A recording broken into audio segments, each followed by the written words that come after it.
Iki šios dienos šiuolaikinių Renault elektromobilių gamoje buvo 3 modeliai. Tai buvo Renault Megane, Renault Scenic ir naujausias Renault 5. Visų šių automobilių apžvalgas galite pamatyti Motorai TV YouTube kanale.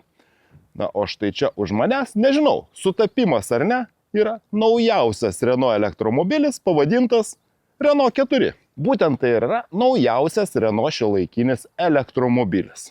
Kaip jau tikriausiai galėjote suprasti, Renault 4 yra pagamintas naudojant tą pačią naują Renault 5 pritaikytą platformą, kuri turi tuos pačius techninius sprendimus, tačiau skirtingai nuo Renault 5, šis automobilis yra šiek tiek didesnis ir ne hatchbackas, o dabar taip populiaraus SUV arba crossover automobilio kėbulo tipo. Ir kaip Renault 5 atveju, taip ir Renault 4 turi istoriją. Ir istorija stovi štai čia už manęs. Tai yra nuo 1961 iki net 1994 metų gamintas šio Renault 4 automobilio pirmtakas. Ir kaip ir Renault 5 atveju, jisai buvo skirtas tiem, kam reikėjo praktiškos nebrangios mašinos, tačiau šiek tiek didesnės nei Renault 5, kurią galima buvo pervežti daugiau daiktų, sutalpinti šeimą ir keliauti, pavyzdžiui, į Prancūzijos rivjerą.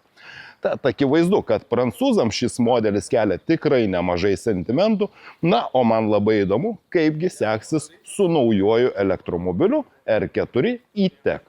Akivaizdu, kad senasis automobilis pagal dabartinius parametrus yra iš tikrųjų labai mažas, tačiau jį nemažiau smagu apžiūrinėti tiek iš priekio, tiek ir iš galo. Tikrai labai žavingai atrodanti mašinėlė, žinoma. Šiandien tokį automobilį gatvėje pamatyti būtų tikrai sunku. Na, o man didžiausias klausimas, kiekgi tokių automobilių bus mūsų gatvėse, kai išvažiuos naujai Renault 4. Jei Renault 5 dydis nesiekia ne 4 metrų, tai šio automobilio ilgis yra 4 metrai 14 centimetrų. Na, o vienas pagrindinių skirtumų, nekalbant apie kėbulo tipo, štai tokia naujoviška Renault automobilių priekinė dalis, esanti po vientisu polikarbonato gaubtu. Polikarbonatas tai yra tokia medžiaga, kuria yra uždengiami automobilio žibintai. Na, o štai čia jinai yra vientisa, po ją yra paslėpti ir LED žibintai, ir šviečiantis Renault logotipas. Dar gamintojas sako, kad štai šiai detaliai buvo sukurta atskira gamybos linija, nes pagaminti tokį vientisą polikarbonatą, kurio ilgis siekia 1,45 m, nebuvo taip jau paprasta. Ir žinoma, man iš karto kilo klausimas, o kaipgi su tokios dalies remontu? Na, pasirodo viskas paprasta. Jeigu bus pažeistas tik paviršius, tai jį bus galima pakeisti atskirai, na, o jei sugadinta bus daugiau, po juo esantys žibintai bus keičiami taip pat atskirai. Taigi, senasis mažylis Renault R4 ir naujasis, gerokai didesnis R4 E-Tech varomas elektra. Ir didžiausias tikriausias skirtumas tarp Renault 5 ir Renault 4, tai yra bagažinės dydis. Jei Renault 5 bagažinė yra tikrai nedidelė, tai į Renault 4 bagažinę, kuri beje atidaroma elektra, tilps gerokai daugiau. Tokios bagažinės tūris yra nuo 420 iki net 1405 litrų. Tai B segmento automobilių yra tikrai geras rezultatas. Štai čia yra elektromobilio įkrovimo laidas. Galinių sėdinių atlošus galima nulenkti, o pats pakrovimo aukštis yra tikrai įspūdingai nedidelis. Gamintojas sako, kad jis siekia vos 60 cm, tad įsidėti net ir sunkius krovinius čia bus tikrai nesudėtinga. Žinoma, dar turiu paminėti, kad visi modeliai turi 18 colių lietus ratlankius ir 18 cm prošvaisą. Na, o kadangi jau užsiminiau, kad tai yra tos pačios technologijos kaip ir Renault 5, tai čia štai yra įkrovimo vieta. Elektromobilį galima įkrauti nuo 11 iki 100 kW galia ir iki 80%. Kraunant didžiausią galę, jo įkrovimas užims iki pusės valandos. Na ir taip pat kaip Renault 5, taip ir Renault 4, elektromobilis galimas su 2 talpų akumuliatoriumi ir 2 galių elektros motorais. Tai pirmasis yra 40 kWh akumuliatorius, su kuriuo gamintojas nurodo, kad galima nuvažiuoti iki 308 km. Ir toks variantas siūlomas su 90 kW, 122 arklio galių motoru. Gamintojas sako, kad iki 100 jis gali įsibėgėti per maždaug 9 sekundės. O antrasis variantas turi 52 kWh talpos akumuliatorių ir gamintojas sako, kad su juo galima nuvažiuoti daugiau kaip 400 km ir tokios versijos galia siekia 110 kW arba 150 arklio galių, įsibėgėjimas iki 100 užima maždaug 8 sekundės. Tiek vieno, tiek kito automobilio maksimalus greitis yra 150 km/h. Tiesa. Čia yra dar vienas skirtumas palyginti su Renault 5 ir palyginti su kitais elektromobiliais, kadangi Renault R4 yra pirmasis Renault elektromobilis, būtent elektromobilis, kuris turi nulenkiamą priekinę sėdynę. Štai jos atlošą galima nulenkti, žinoma, ne tik atgal, bet štai ir į priekį. Ir tokiu atveju galima pervežti net 2,20 cm ilgio daiktą, pavyzdžiui, kaip čia, Atlanto vandenyno pakrantėje, banglentę arba kokį kitą ilgą krovinį. Štai kaip užsiveda visai ne elektromobilis. O, čia nostalgija. Tai net duris atsidaro išvažiuojant. Viskas kaip ir priklauso su senomis mašinomis. Ir tas kvapas. Benzino. Ne elektros. Ir tikriausiai atsimenate, kad vieta ant galinių sėdinių Renault 5 elektromobilyje manęs tikrai nepradžiugino. Pirmas dalykas, kad štai durelės turi įprastas rankenėlės, o tai jau yra patogu jas atidaryti. Štai sėdu pats už savęs. Na, žinoma, kadangi čia yra apačioj sumontuoti akumuliatoriai, tačiau vietos tikrai gerokai daugiau negu mažesnėme Renault 5. O dar štai čia yra medžiaginis stogas, kurį galima atidaryti. Štai taip. Na, tikrai vasariškai ir puikiai atrodantis atostogų automobilis.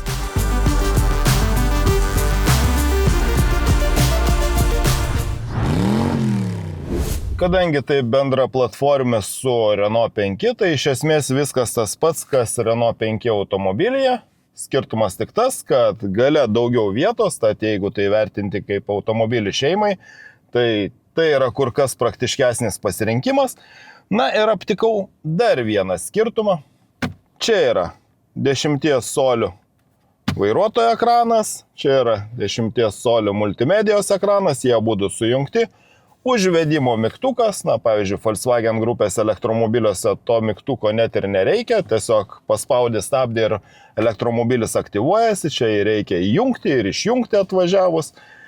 Čia tos 3 žinomos svirtelės, pavarų perjungimas, valytuvai ir garso valdymo sistemos, taip pat radijo įjungimo, perjungimo, na tokia truputį painiava kaip ir Renault 5, bet tikrai įprantamas dalykas. Čia yra belaidis telefono įkrovimas štai šioje vietoje. Na, viskas labai paprasta, aišku, štai tokia visiškai maža dėtuvėlė čionais po ranka. Čia nedidelė dėtuvėlė, štai toks audinys, gali būti skirtingos medžiagos, skirtinga išvaizda, žinoma, medžiagos yra daugiausiai perdirbtos. Tikrai gerai atrodantis vairas. Tiesa, vakar išsiaiškinome vieną skirtumą, štai čia yra svirtelės prie vairo, kurių neturi Renault 5 automobilis, bent jau kol kas. Tai yra regeneravimo režimas ir tai yra, štai, svirtelėmis galima perjungti energijos regeneravimo režimą ir taip pat galima jungti vieno pedalo važiavimo režimą. Na, o kaip jis važiuoja, būtent dabar ir išbandysiu. Beje, prieš važiavimą dar vienas toks įdomus momentas, kad, pavyzdžiui, štai važiuojant, tada sustojus arba aktyvavus atbulinės eigos režimą, jeigu norite sustoti parkingo, nėra kažkokio atskiro mygtuko, reikia paspausti štai čia esantį parkingo klavišą. Ir iš karto jaučiu, kad visgi su 18 colių ratlankiais jisai mėgsta tuos lygesnius kelius, būtent tie keliai, kurie nėra lygus, na, jaučiasi. Ta vibracija tokia. Renault 5 tikrai jaučiasi kur kas stipriau čia, kadangi atstumas tarp ašių yra didesnis, yra mažesnė, štai lygių asfaltų važiuoja pakankamai komfortiškai ir tikrai pakankamai dinamiškai. Mes jau vakar nemažai nuvažiavome šiuo automobiliu ir energijos sąnaudos buvo tikrai priimtinos, sviravo tarp 13-15 kWh 100 km, žinoma, nevažiavom greitkeliu, kaip kad su Renault 5 Lenkija, kur energijos sąnaudos buvo daugiau kaip 17 kWh. Kadangi čia priekiniai varantis ratai, tai labai mažo apsisukimo skersmens nėra, tačiau 10,8 metro apsisukimas yra tikrai neblogas miesto automobiliui. Multisense mygtuku galima perjungti važiavimo režimus, galima pasirinkti štai tokį aktyvų sportišką važiavimo režimą. O abi automobilio versijos tiek su mažesniu, tiek ir su didesniu akumuliatoriumi sveria mažiau nei 1500 kg, tad automobilis važiuoja tikrai pakankamai dinamiškai. Na ir taip pat visos versijos turi garsą izoliuojantį akustinį priekinį stiklą, tad štai net ir važiuojant didesniu greičiu yra tikrai pakankamai tylu. Kaip jau minėjau, štai svirtelėmis aktyvau vieno pedalo važiavimo režimą, tada automobilis stabdomas kur kas intensyviau atleidus akceleratorių. Tokiu režimu tikrai patogu naudotis, kai važiuoji gyvenvietėje mieste. Na, Renault R4 kaip ir R5 techninės elektromobilio galimybės yra tokios pačios. Kaip jau minėjau, su galingesniu motoru įkrovimas yra iki 100 kW gale. Žinoma, jeigu įsivesti kadangi čia multimedijos sistema kartu su Google kurta, tai jeigu įsivesti įkrovimo vietas, taip pat galima susiplanuoti savo kelionę ir jis automatiškai parinks tas vietas, kur galima įsikrauti akumuliatorių. Tai pažymėjus tas vietas, akumuliatorius automatiškai bus paruoštas optimaliam įkrovimui, atvėsintas arba pašildytas tam, kad gauti maksimaliai įkrovimo galią. Žinoma, taip pat galima susidėlioti programą, kada norite, kad akumuliatorius būtų įkrautas. Štai program add, galite pasirinkti dienas, kada koks klimatas būtų, kada jūs norite išvažiuoti. Na, visus tos dalykus galima pasidaryti čia esančioje multimedijos sistemoje, tad klausimų dėl to jokių nėra. Taip pat galima tiekti energiją iš akumuliatoriaus iki 3,6 kW, tad galima įkrauti elektros prietaisus ten, kur nėra elektros energijos. Na ir bent jau kol kas Prancūzijoje automobilį galima naudoti pigesnei energijai tuo metu, kai energijos sąnaudos yra didesnės, o jinai buvo sukaupta tuo metu, kai energija buvo pigesnė. Na, o vertinant R5 ir R4, žinoma, šis R4 yra didesnis, todėl ir kompromisų yra mažiau, ypatingai kalbantis apie vietą sėdintiem gale, ten gerokai yra erdviau palyginti su R5, taip pat čia yra gerokai didesnė bagažinė, ką jau ten didesnė. Iš tikrųjų, šiai klasiai vertinant, tikrai yra nemaža, nuo 420 iki 1405 litrų. Tai yra tikrai didelė bagažinė, tuo labiau, kad galima nulenkti priekinės sėdynės atlošą į priekį, galima pervežti daugiau ilgesnį kaip 2 metrų krovinį. Na, iš tikrųjų šaunus automobilis ir mes dabar prieiname prie kainos, kurios šiuo metu, kai aš dabar čia kalbu, būdamas Portugalijoje, aš tiesiog nežinau, nes sprendžiasi būtent dabar, kokia bus šio automobilio kaina, kadangi, kai pasakau apie R5, sakiau, kad su mažesniu akumuliatoriumi kaina nuo 27 000 eurų, su didesniu nuo 32 000 eurų. Ir čia jau ta zona, kur kainuoja arba Volkswagen ID3 arba Škoda Elroq, tai yra bendraplatforminiai automobiliai ir, na, akivaizdu, kad tiek didesni, ID3 4,2 metro ilgio, Škoda Elroq beveik 4,5 metro. Na, vertinant pagal kainą ir tai, ką gauni, akivaizdu, kad Renault čia nėra geresnis pasirinkimas ir aš labai tikiuosi, kad šio automobilio kaina nebus gerokai didesnė, galbūt ir to paties Renault 5 bus kažkiek tai atsižvelgta į rinkos realijas, pakoreguota ta pati kaina, kadangi R4 yra klase aukštesnis automobilis, nes nei R5 jis yra tiesiog didesnis, labiau universalus, labiau praktiškas. Ir aš labai tikiuosi, kad šio automobilio kaina nebus gerokai didesnė negu konkurentų. Tad atsižvelgus į šios kainų niuansus, aš neturiu jokių abejonių, kad rinkoje atsirado dar vienas labai įdomus elektromobilio pasiūlymas.